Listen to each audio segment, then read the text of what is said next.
திமுகவின் திருச்சி சென்டிமெண்ட் இம்முறை பலிக்குமா? சட்டப்பேரவை தேர்தலையொட்டி மார்ச் 8ஆம் தேதி ஸ்டாலின் தொடரட்டும் தமிழ்நாடு வெல்லட்டும் என்ற தலைப்பில் திருச்சியில் திமுக மாநில மாநாடு நடைபெறும் என அறிவிக்கப்பட்டுள்ளது.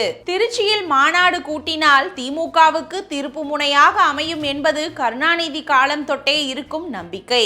1956 மே மாதம் திருச்சியில் நடைபெற்ற திமுகவின் 2வது மாநில மாநாட்டில்தான் தேர்தலில் போட்டியிடலாமா வேண்டாமா என வாக்கெடுப்பு நடத்தப்பட்டு தேர்தல் களத்துக்குள் அடியெடுத்து வைத்தது திமுக. அதுதான் திமுக வரலாற்றில் முதல் திருப்பு முனையை ஏற்படுத்தியது. அதன் பின்னர் 6வது மாநில மாநாடு 1990லும் 8வது மாநில மாநாடு 1996லும் 9வது மாநில மாநாடு 2006லும் 10வது மாநில மாநாடு 2014லும் 11வது மாநில மாநாடு 2021லும் திருச்சியில் தான் நடைபெற்றது. இதில் 1990இல் 6வது, 2014இல் 10வது மாநில மாநாடுகளுக்கு பிறகு நடைபெற்ற தேர்தல்களில் மட்டும் திமுக வெற்றி பெறவில்லை.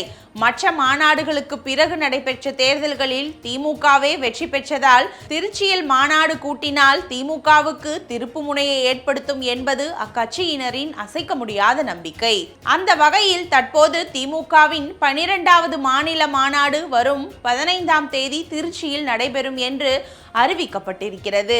வரும் சட்டப்பேரவை தேர்தல் வெற்றிக்கான முன்னோட்டமாகவே திருச்சி மாநாட்டை திமுக அறிவித்துள்ளது என்று அரசியல் நோக்கர்கள் கணிக்கின்றன.